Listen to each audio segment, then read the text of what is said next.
CNC Talks with Jatinder. All right, good morning, everyone. So here we are again for the fifth podcast. Looking good. It's nice and shiny out there. The day's looking good too. Thanks for joining in. And how are you doing, Ben? Yeah, really well, thanks. How's it going? Good. You're looking different today. Yeah, I've had my annual shave. So annual shave. All right. Apologies if I look different. Is that like, does that has to do something with end of financial year? It probably. All right. Okay. All good, mate. All good. So, Ben, we have a great topic today. Again, it's one of those vast topics. So we're going to try to cover up, on a broader term, rather than going into detail, because there's so many different types of softwares out there. So we can't go into how it's one software is used. So this will be more of an information session on how to approach from design to being able to machine, and what kind of file formats are there, how do you use those file formats. So we will try to keep it very broad. How do you want to get started on this? Should we first go about, from concept to what's the workflow, and then go into a bit of detail? Yeah, that sounds good. I wanted to make a note first to say,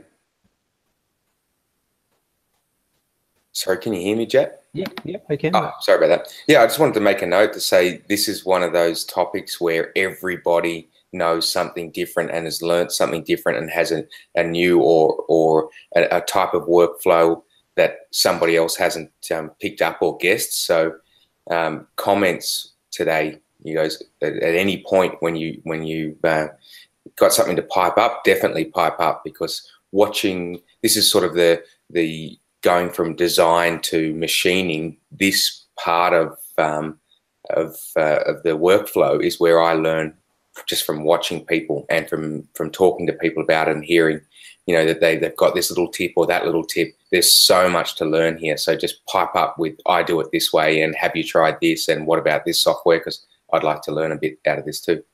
Yeah, and at the same time, there's so many different ways of machining something or making the G code.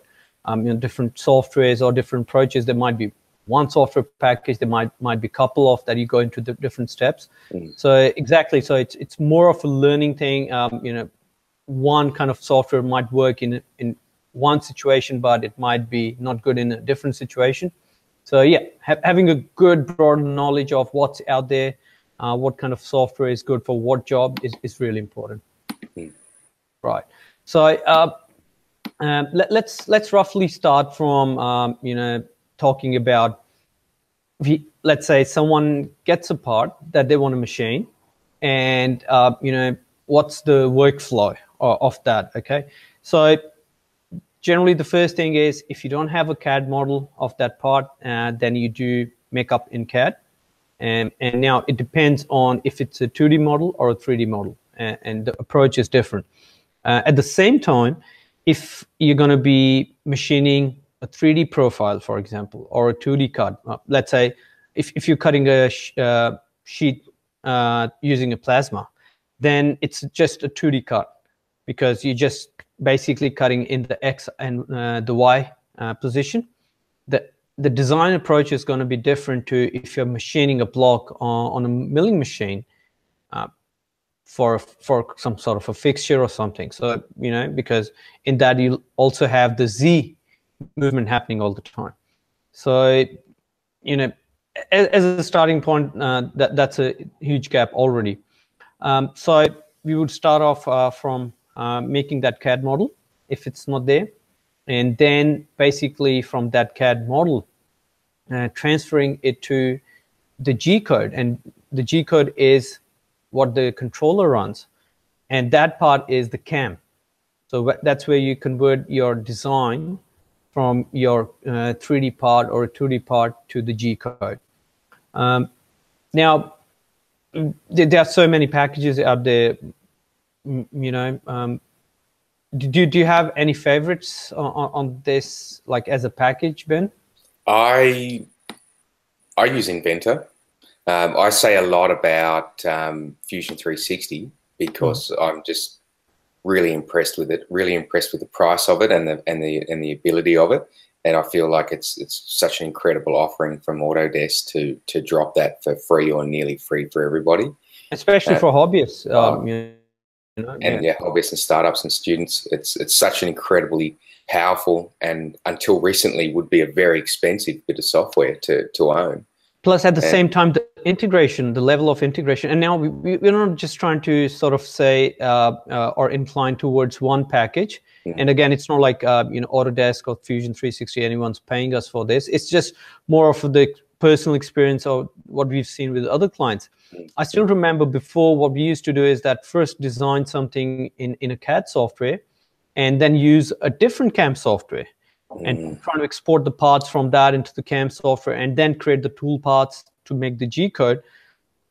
Had so many issues. Just it was a nightmare. I still remember we did a few years back did a demo video of a chess piece, and I don't want to mention the name of the software, but I don't know how many days it took. And now with Fusion, because everything is integrated, so you're in the CAD side of the software. You design what you need to make. 2 clicks, you're into the CAM. And they're so nicely integrated. Next thing is you just select your tools, your tool parts are done, and you just export it. Literally, we've been able to, I remember this client needed, he sent us a drawing that he wanted to turn on his lathe, and he's like, oh, we need some help. And we're like, okay, it looks pretty simple. Let's put it into Fusion. Made 15 minutes from drawing the parts to actually sending him the G-code file. And that's really the important one. There are so many good CAM packages out there that are let down by the fact that they're not attached to a CAD package. And I mean, you can draw, especially if you're looking at 2D, you don't even need often a CAD package. A lot of people will use an SVG, an image editor or an Illustrator or line art of some type, because you're not developing a 3D model and you don't really need a CAD package. And so you might find you're using a separate CAM package that's great. I used what was it called? Might have been called BobCam or something similar. That was BobCAD, was it? Yeah. Well, I don't recall if that's the exact one, but I used a few CAM packages in the early days when I was using SketchUp, and I really found them to be great software. And it wasn't until I moved to an integrated CAD CAM package that I realized that the benefits are just huge. When you're go and draw up a part and then you export it and import it into your CAM package, set up all your tool paths and start running the job, and you realize that a bearing doesn't fit in a hole, or you needed an extra something, or that should have been closer to whatever. If you've got a separate CAD CAM package, you go back to CAD, change it, export it, import it to CAM, set up all of your tool paths again, and you can go around in that circle for half a day if you didn't really think ahead and make the part perfect. Whereas the beauty of the integrated CAD CAM is you go back and make a hole diameter 2 mil larger, and then you export the G code. All the tool paths are still linked to those original features. So long as you don't delete that hole and recreate it, if you just go and edit it, then bang, you're out and you're cutting that part again. And often you haven't even moved your original stock. You've just gone and machined a surface or a part of the part. So yeah, it makes a huge difference. And that's why whenever people are asking me about the workflow or what software to use, even though, as I said, I don't use Fusion 360 myself, I have the big brother of it called Inventor. I have the full Inventor suite. So it's difficult for me to use Fusion just because so much of it is similar yet so different.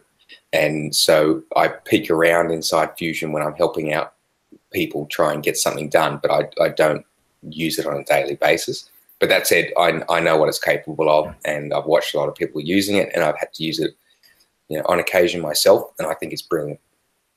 Yep. And little things like that gets frustrating when you're trying to concentrate on the design, a lot of times, as you said, you're exporting something, a file format, and there's so many different versions to that file format. And a lot of times that file might not import, or even if it does get loaded, it's probably not showing up the right way. It just gets scaling issues. Scaling issues, yes. It gets really frustrating, and you lose track. You know, end of the day, you're like, what am I doing? You know, I'm supposed to machine something, and here I am just fiddling through stuff and trying to get it running. And then you go back a month later to redo the part, and you're trying to work out which version of the file you exported and imported, and you know, it's definitely a big deal, if possible, at least for your 3D sort of machining. If you can have the CAD CAM together, then yeah, it's big deal. Yeah. So on the same topic with the file formats, and a lot of times people do get confused on file formats, and there are quite a different type of file formats: DXF files, STL, step files, and people say, okay, so I have a 3D model, let's say in a step format, or a 2D cutout in DXF file. Can I put it into the controller and will it cut? So let's have a bit of discussion on this too. So just to clarify the basic concept of everything. A lot of times when you have a file, a 3D file or a 2D file, let's say DXF format, it's actually designed for the CAD software. That's where it's got all the information about the size and the shape of the object, what you've created. But it does not have any information for your controller to be able to move your axis and do the required cutting. So with those files, you still have the files as the design files, I would say. And because it's not designed, those file formats are not designed for machining. It's designed to keep the information of the part that you're making. So you can't do it. And that's where it's kind of limited to the CAD side of it, where you actually create these parts. I have come across some controllers that do accept DXF sort of files, or DXFs. I've found them to be fairly limiting. They sort of do their own tool pathing, and you're sort of stuck with what they do, and often it's, in my experience, what I've seen, not a great job. So yeah, it has been in the past, I think, possible to load one of those files directly into a router or a CNC of some sort, but I've not ever seen it work well. Yeah, simple things like even a DXF file. 3D is out of the question anyways, but let's say even if it's a simple 2D file, DXF file, people ask me, they say, hey, mate, can we actually load this DXF straight to the controller? Will it run? So you have to realize little things. So for example, if you're trying to cut a little plate and you want to cut a circle inside, or it's a flange or something. So for example, when you're cutting that circle, what are your feed rates going to be? Okay, maybe you can set it up in the controller. You know, it asks about a few things. But for a plasma, for example, when you're starting a cut, then you have can't remember the exact name, but like a little arc that you actually go into before you start cutting, so you don't have the starting hole into the material. So you know, from the design point of view, because you only have the information for the circle, it becomes really hard and really annoying and limited to be able to do anything on the controller.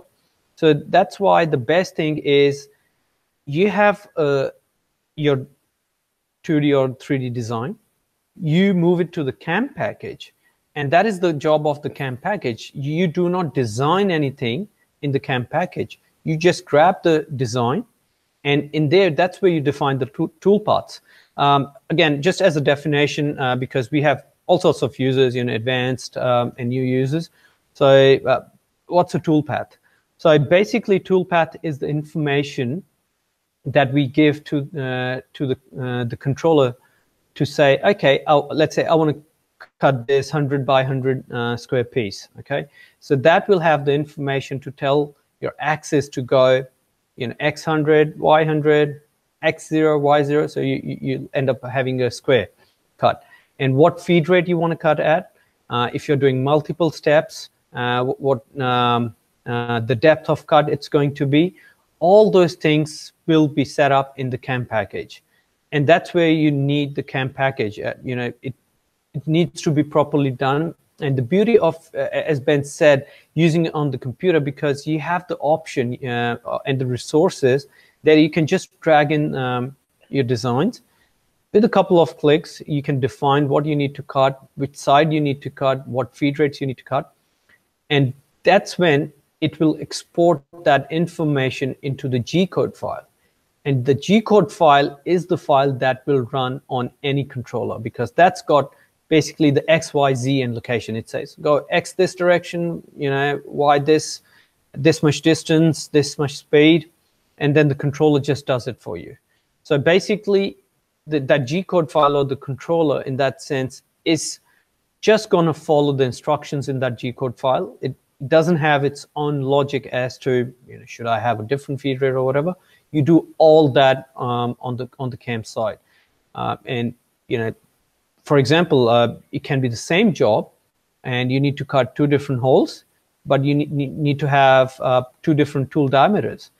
Having the different tool diameters will mean that, okay, the feed rates will be different, the RPMs will be different, the depth of cut will be different. So you set that up actually on the CAM. And we'll also talk about the tools a bit later, but that's the whole idea. So, when you get the first tool, you set everything up for that cutting profile, then you select the second tool, you set that up, and then the G-code file, when you export that from your CAM software, and it's actually called posting. So when you actually post the G-code file, it will actually join all this data into one file, and it will have all the information about the movement for the first tool and the second tool.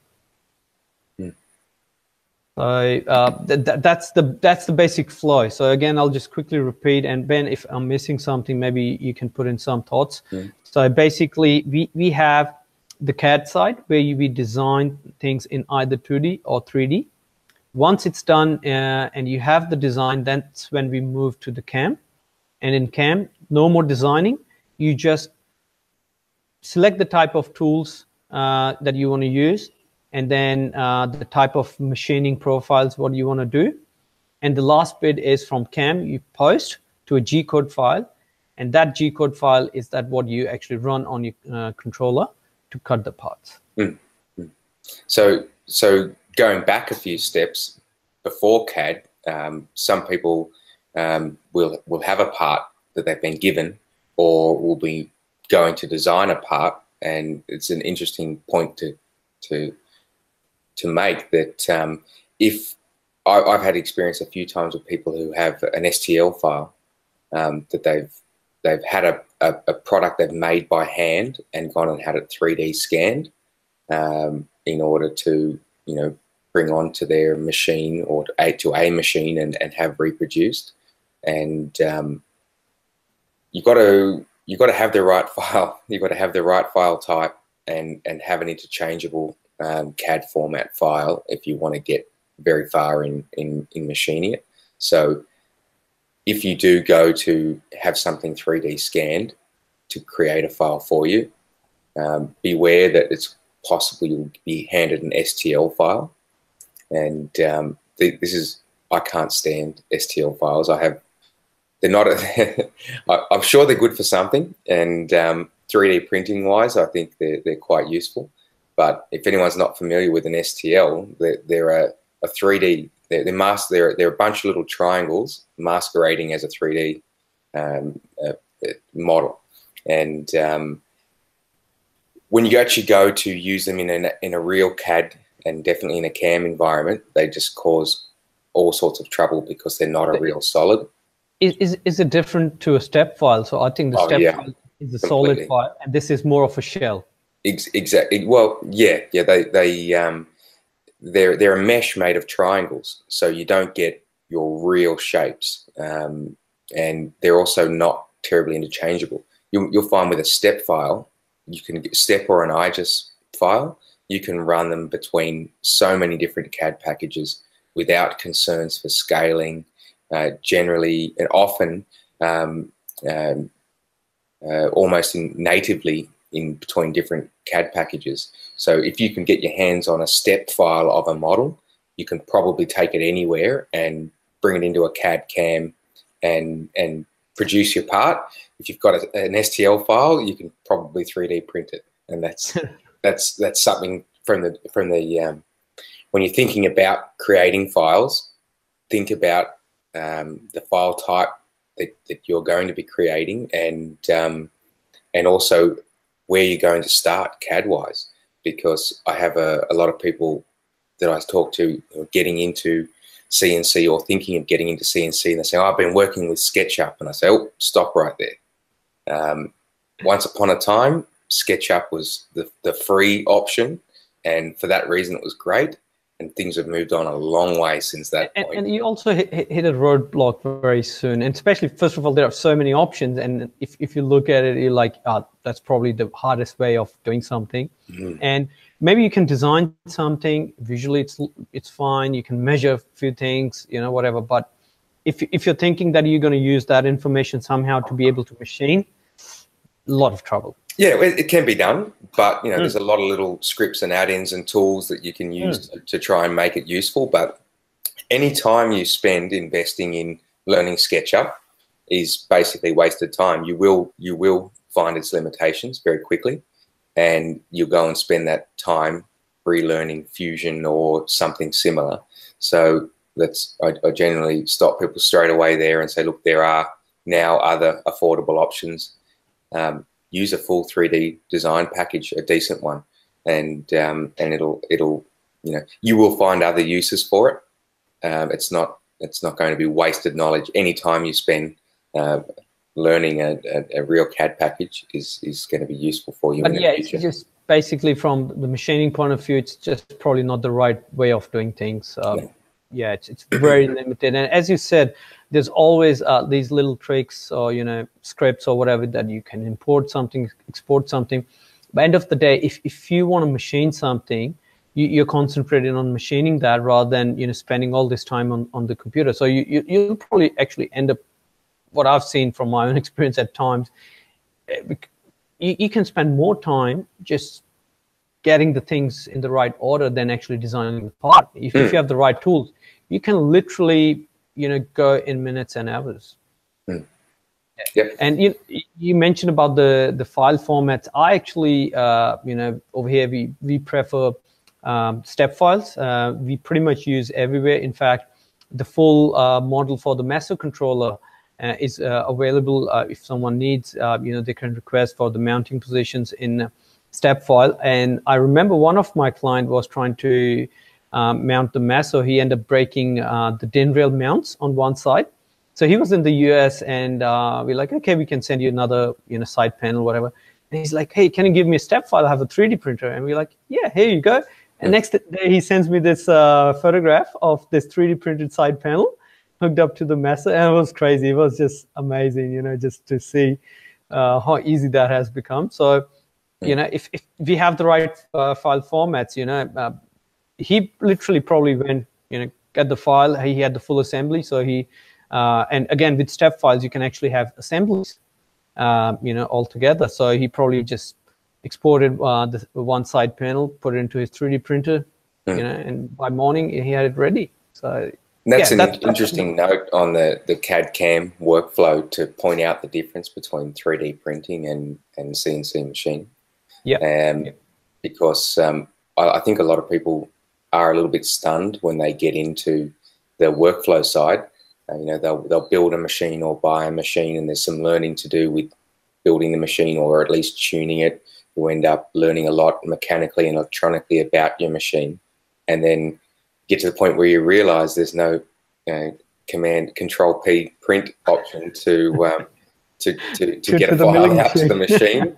And it seems so simple to me because I worked it out so long ago, but just wrapping your head around a CAD package is one thing, and then you've got to take the next step into CAM and work out all the different tool paths, all the different types of tools you can do, types of machining operations, the 100-odd settings inside every toolpath operation, from step overs and ramping, and you know, all of the and knowing your tool, you know, because that'll change everything. So, for example, let's say if I gave Ben a file to machine on his machine, and the profile was made for a 10mm diameter tool, and Ben says, "Oh no, I'm just going to put a 5mm diameter tool, and I'll get the same results." No, right? So, these concepts, I think you're right, Ben. Some people don't have this idea, especially coming from the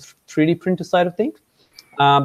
Maybe just a quick talk on this too. So, with 3D printing, so the basic difference with machining something on a CNC machine and a 3D printer is that for a 3D printer, you're adding the material. So to start with, you don't have anything.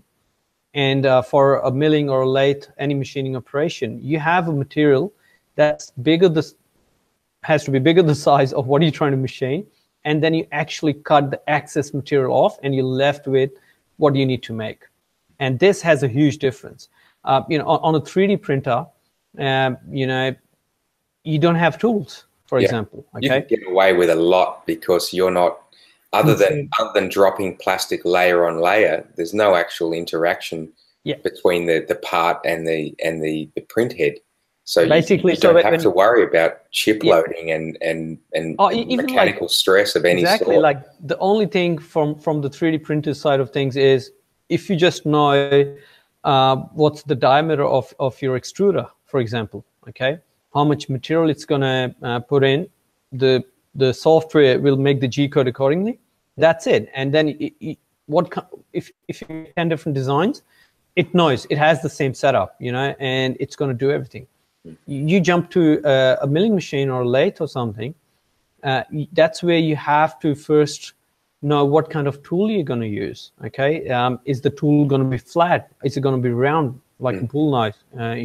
From the front, what difference it's going to bring? The diameter of the tool, because every pass, so every cut that you do, will depend on that diameter of that tool. So you need to have that consideration. So that's a very basic concept. Obviously, then you have to go into feed rates. I'm not going into too much detail then, because some new people coming from 3D, they're like, what's a feed rate? Because there are the feed rates in 3D printers also, but it's more of, how much material you can extrude and what kind of material you have. With something like milling, it's totally different, the type of material, because you can have soft materials like woods and plastics, and then you can have hard materials. The feed rates will change, the type of tool, the RPM of the tool will change. So there is a big learning curve on that. So right, have we covered pretty much the flow for coming from CAD to all the way to the G-code side, Ben? Yeah, I think just a final point on that is that the workflow that I like the best is to use a integrated CAD CAM, and so you can draw and do your CAM tool pathing all in the one package. And then the next step is use a controller that has feed and spindle speed overrides, so that you can make some slight adjustments on the fly. And they're the two parts that make your design to actual produced part really quick. When you have the CAD CAM built together so that any modifications to your CAD and CAM are really fast and automatic, and then when you have the controller that has all your feed and speed overrides on it, you are able to make small updates without even going back to your CAD CAM, and that those two things can keep you from going in the circle over and over again for a half day to get the part out the way you wanted it. Yep. So yeah, something like Fusion 360 and a Masso controller, they are a very, very different thing than SketchUp, MakerCam, and a Gerbil controller in as far as how quickly you can go from one to the end. And yeah, so that's yeah. So basically what Ben is saying is that, as an example, when he said if you have two softwares, a CAD and a CAM, separate softwares, and every time there's a change, you re-export, re-import, and all that. In the similar sense, if you have created a G-code file from your CAM software, and then you've put it on your machine, and you start cutting, and you realize maybe my feed rate is too much. And one way is, okay, you stop everything, you go back into your CAM software and reset the feed rate to a low feed rate that you think that might be right, and then you grab the USB, put it back to the controller, reload the file, rerun it. At which point you will probably find that, oh no, now it's too slow. Exactly. Yeah, it is generally the case. A lot of times, especially when you're starting up, maybe over time with experience, those things go into your head and those numbers. But initially, you need to tweak and see how it actually reacts. So that's where what Ben mentioned about the override.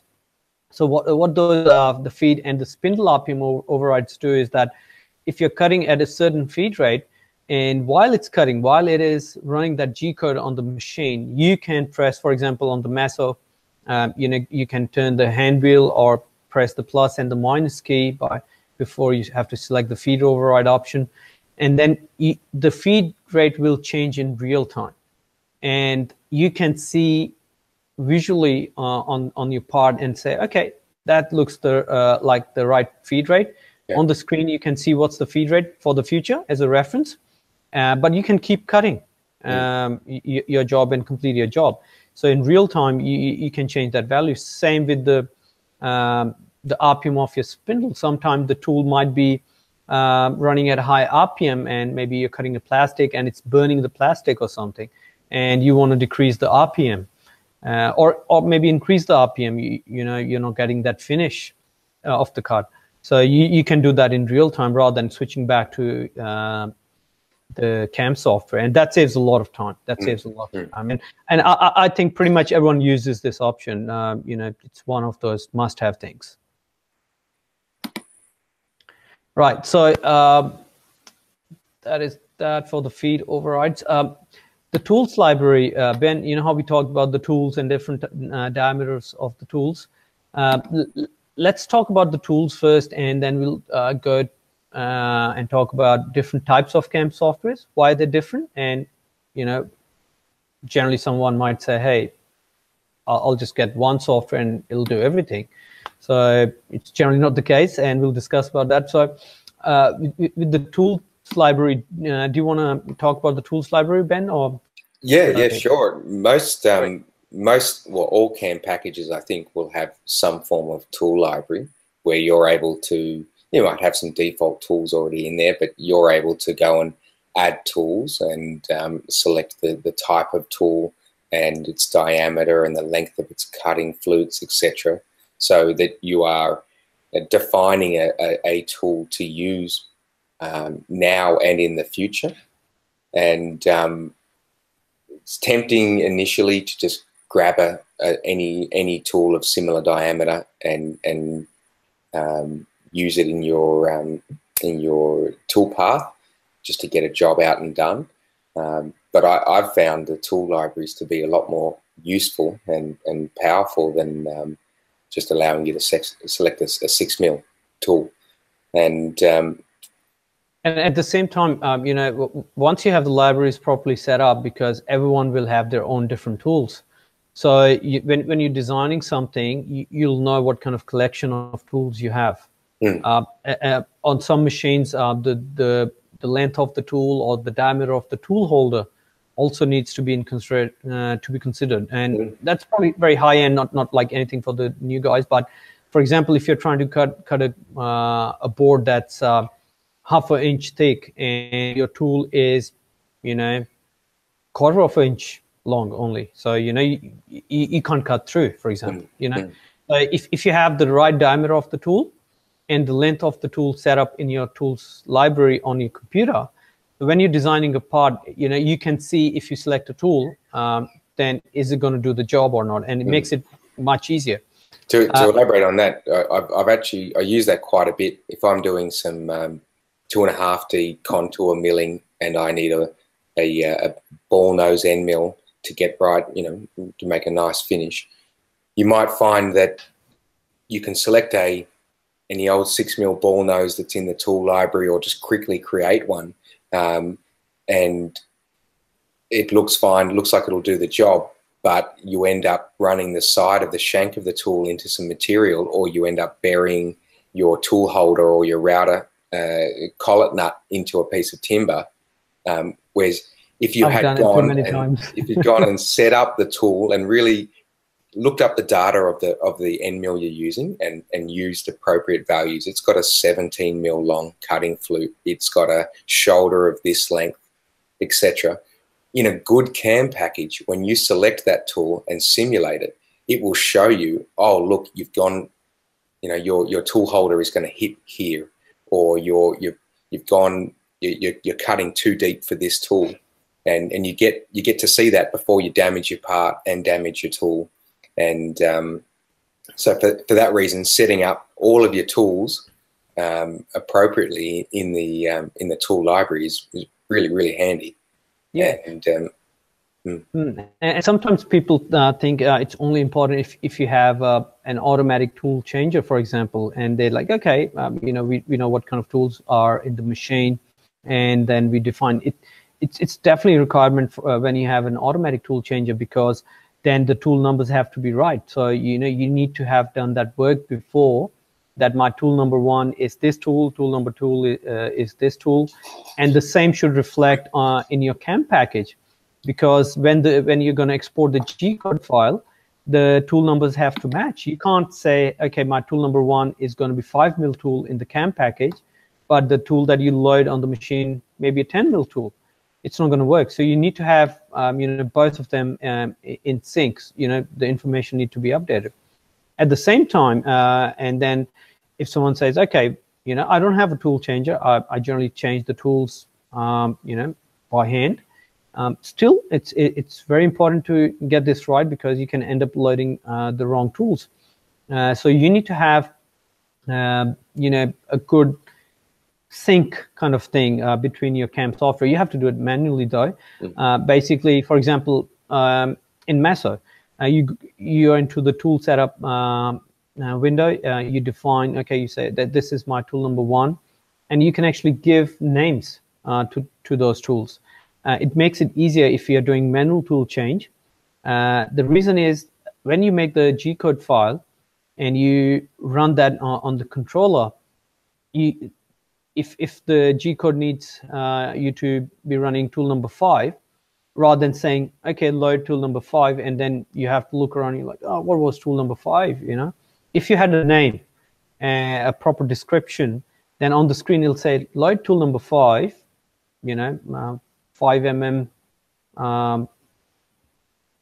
end mill or something, you know, whatever the reference was. So to avoid confusion later, it's a good idea that you set up the tools library on the controller, and the same should reflect in your CAM software.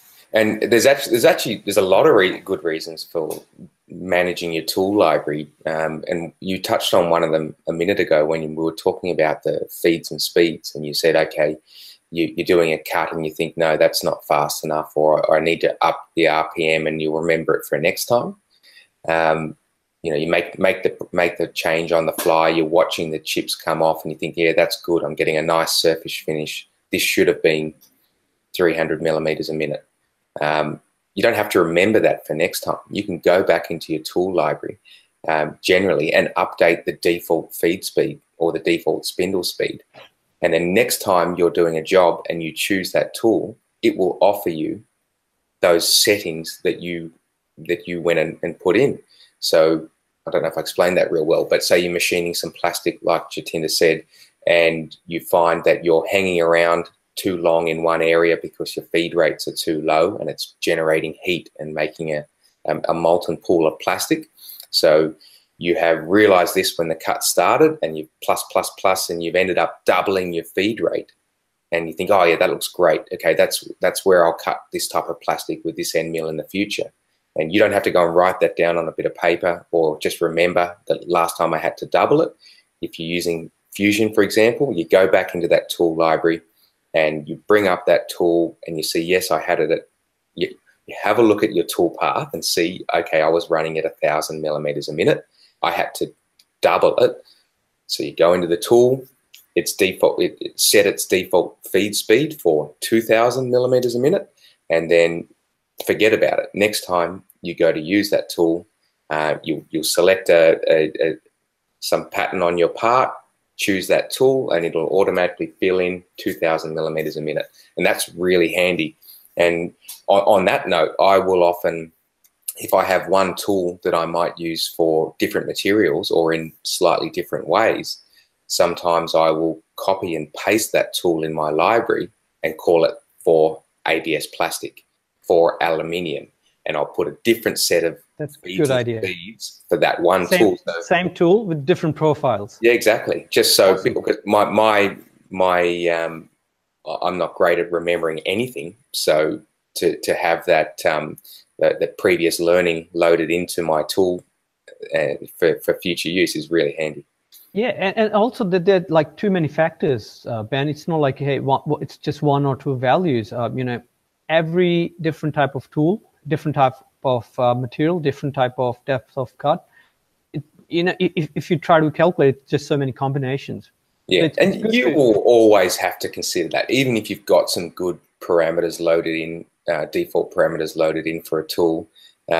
Like you just said, if you're going to go double the depth, you may often have to adjust your feed rate or your spindle speed. So it's not going to make it super simple like a 3D printer, but at least it'll load in some values that you'll be very close. You'll be very close. Yeah, yeah.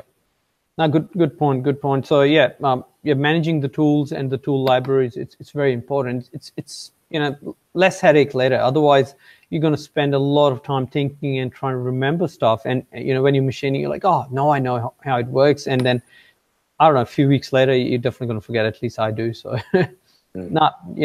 tool libraries it's really important, because at times we tend to say, okay, I just need to machine this part, and I'm just going to drop in any tool and get it done. Yeah, maybe for the time being you'll get it done, but over time, what you learn from it, it's like, you know, you have to relearn every time on a new job. So and actually that's another point. I'll doing a new part, I'll often use fairly conservative speeds and feeds and selections in my cam, and then you go and watch the part while it's cutting, and you're increasing feed rates or spindle speeds here, and you're noticing, oh, that could have been cut a lot deeper or a lot faster, or oops, I should have ramped in that section as opposed to a plunge, or whatever it is. That's a really good opportunity to go back and make those changes in your cam, because you might find, well, I often find that next time I do that part, I can shave 25% off the time, and then I'll watch it again the second time and think there's a few changes I can make. And you find that the third time you run a file or run a part, you're down to half the time that it took the first time. And so keeping notes like that, or going and making slight updates to your cam after watching the part being done, is an interesting idea for if it's a part you're going to be doing over and over and over again. Chances are you'll refine that G code, that tool path several times before it's ready to just be run. Oh yeah, for sure. Like I've seen clients, you know, even if they're experienced and you know, they're running production jobs, every new job, it takes a while. You know, they do a lot of trials and refine everything. Every job is different. You know, the tools are different. Every combination is different. So yes, it does take a long time. And if you're a hobbyist, or you know, you do kind of odd jobs, it's not you know, production jobs that you're running, most of the times, you know, it's okay if it's only a couple of paces. But yeah, if it's a production run, it's thousands and hundreds of paces, then obviously you'll refine. And once it's refined, then yeah, you just load the material, press the button, and good to go. Cool. So Mike, we have about 15 minutes left. Oh, I think. Yeah. So a quick note from the comments there. XCNC mentioned Shaper 3D, an iPad program that can export in Step and IGES, and that you can bring into Fusion 360 and SolidWorks, etc. That's really interesting. I haven't seen many mobile platforms that are working with real 3D files like that. So that's one that I'm going to have to go and check out. Thanks, XCNC. Yeah, and someone asked about Linux CAM software. I can't even remember when was the last time I tried to look for one. I did, definitely been a long time, but I don't think there is anything. I can be wrong, but yeah, and especially like it'll come back to the whole point of fiddling around, getting the scripts running, and honestly, since again. I would say since Fusion came in, things have changed, because then you're like, hey, you're getting this tool for free. It's so nice and simple. There are videos, tons and tons of videos online. Just use that, And I'm not sure if it works. I don't think Fusion works on Linux yet. That's one thing. That's one issue though. But otherwise, yeah, they run on Mac, PC. I'm sure there will be some kind of CAM package for Linux. Yeah, I had a discussion with someone on this at Autodesk, and they said because there's so many different types of platforms and versions for Linux, so it's kind of hard to decide or make a balance. But I think eventually they will do something about it. So yeah, all good, mate. So Ben, the final thing, just wrapping up, we'll go through different kind of softwares because there's, like as we said, SolidWorks, Bobcat. We talk about Fusion, SheetCam. That's some of the softwares. Vectric we have in the list. So we'll quickly go through the differences. What are the differences, and how you choose. You should choose one for your job. So very quickly, as I said before, if it's for example, a 2D cut, a water jet, a plasma kind of a cut, then I'm a big fan of SheetCam. And again, there's nothing on this program. I should say again, because a lot of time people say, hey, why do you talk about one software and not another? Can be my personal experience. But SheetCam, I really like this software. It's not that expensive. Very nice and simple for things like plasma, water jet, or even drag knife cutting applications. We have one client who's making a machine to cut carbon fiber, and everything's done. So the design is done maybe in AutoCAD or something. They make a DXF file, put into SheetCam, and then from SheetCam, they make the G-code file, put into the Meso, and start cutting. So SheetCam is really good for that. But if you're going to machine something 3D in SheetCam, no, it won't work. So you need to really understand those things. But for 2D cutting, for plasma kind of cutting, knife cutting, it's very nice and simple. It's got all the options, straightforward, and you can get up and running really, really quickly. Yeah. It works on Linux. It works on Windows. I haven't tried, or I don't know about Mac. So these two platforms, we actually use it, kind of on daily basis. So with something like Fusion, I think you can't do plasma and water jet. I can be wrong. I think I had a discussion with someone, but mainly Fusion is really good for 3D kind of stuff. And you can also do turning because the CAM software for a turning job or a mill job is totally different, because they're totally different machines. So you have to keep that in mind. For Fusion, it can do both. Some softwares, the package might be limited to a mill or a lathe. So, you have to look into it. By default, it might not be working for all different machines. And I think for a job like the straight 2D water jet, plasma, laser sort of, I would say that Fusion was a bit overkill. One of the lovely things about SheetCam is it is really fast, simple and fast, from loading your file to just pumping it through to the machine and getting a cut. You couldn't hope to do things with that sort of simplicity and speed through Fusion. So even though you could possibly do some make your own post processor that'll help manage a water or a laser or a plasma through Fusion, why would you with such great software like SheetCam? And yeah, it would be probably more difficult and more intricate than it would be required for Fusion. Yep, yep. So Daniel in the chat just mentioned that you can use plasma, laser, water jet in Fusion. So yeah, thanks for that. And yeah, as I said, I wasn't sure. So yeah, maybe you can. And I would wonder why can't you? Because it can do things in 3D, and why can't it do in 2D? So of course, I think it can. But as Ben said, at the same time, you have to find the right balance. Because if you're trying to cut something, you're running a business. There's no point of having a fancy software that's going to end up taking more of your resources, your time.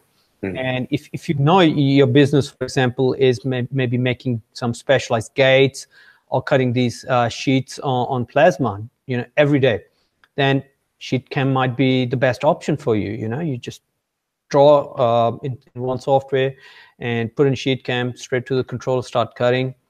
So yeah, that's a good option. One last I think that'll be pretty much the last point from my side, at least, is engraving jobs, because engraving also comes in pretty much 2D, maybe, 3D, maybe 2.5D or whatever. People who are doing engraving jobs, it's again a very different kind of a job, different kind of a market. So if you're engraving on wood or whatever, if you say, okay, I have an engraving design and I want to actually engrave this on a piece of wood, and I'll use Fusion to make that design. First of all, if you're trying to cut these, if you've seen, depending on your design, but I've seen, leaves, flowers, and whatnot, in engraving designs with, a lot of curves. If you try to do that in Fusion, good luck. You're going to spend a lot of time, first of all, designing it. I think CAM might still be okay, but just designing that part is going to take a long time. And that's where if your job is always going to be an engraving job, there are other softwares out there. I can't remember the name. Do you remember? There's a... Well, the Vectric VCarve and Aspire softwares are... The VCarve, I think. Okay, yep. They're fantastic. If you're... that's the consideration that I make. If you're going to be making engineering sort of bracketry and solid object parts, then I look straight to Fusion and Inventor and SolidWorks for that sort of work. And if you're looking at artistic sign writing and engraving and 3D sort of nativity scenes, sort of in wood, that really artistic style of machining, then Fusion, the Vectric software is just phenomenal. And it's, I mean, it all can be done in Fusion 360 and Inventor and in it's just that it's just like the SketchUp question, like you can eventually do it, but maybe spend a month, on something very simple. And I'm sure there are guys who can use Fusion and SolidWorks to do all the free flowing curves and everything at a rate of knots, but I think most people can't. And if you've got to spend that time, you'll find there are softwares that are geared up for that. And it'll be a lot easier for you. And some of those are like the Vectric VCarve. Exactly. And that's why, like, in today's program, I wanted to make it clear that when you're trying to go out and say, okay, I need a CAM software, if you see a lot of word or buzzword in saying, okay, Fusion, that's everyone talking about Fusion, and I'm going to do engraving, and I start spending all this time into Fusion, and maybe I don't know how many months later, I realize that's not the right tool. So that's what we're trying to say here is that, different requirements will have different tools. For example, I have never used VCarve, but I'm a big fan. I've watched videos because I deal with clients.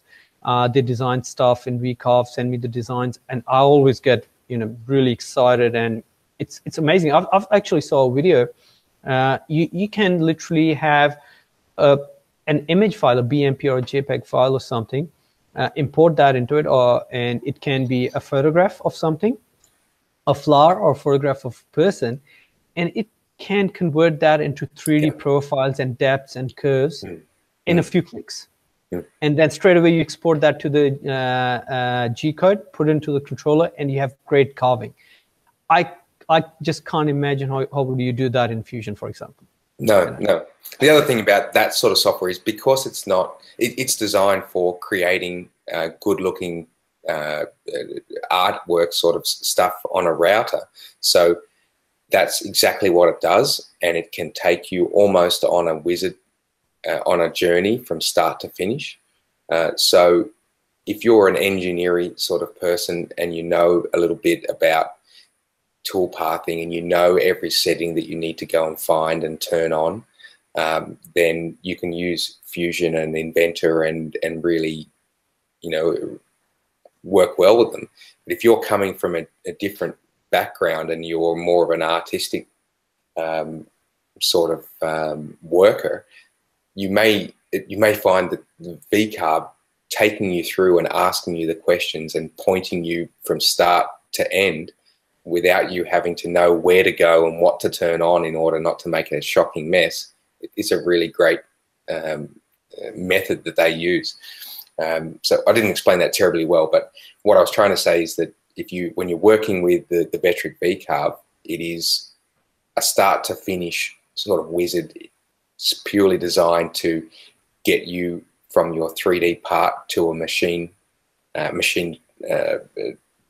VCarve, whereas Fusion 360 and the CAD softwares they're just a tool that you can do anything with. So they're not geared up for pushing you from start to finish on that artistic style of work like the Vectric is.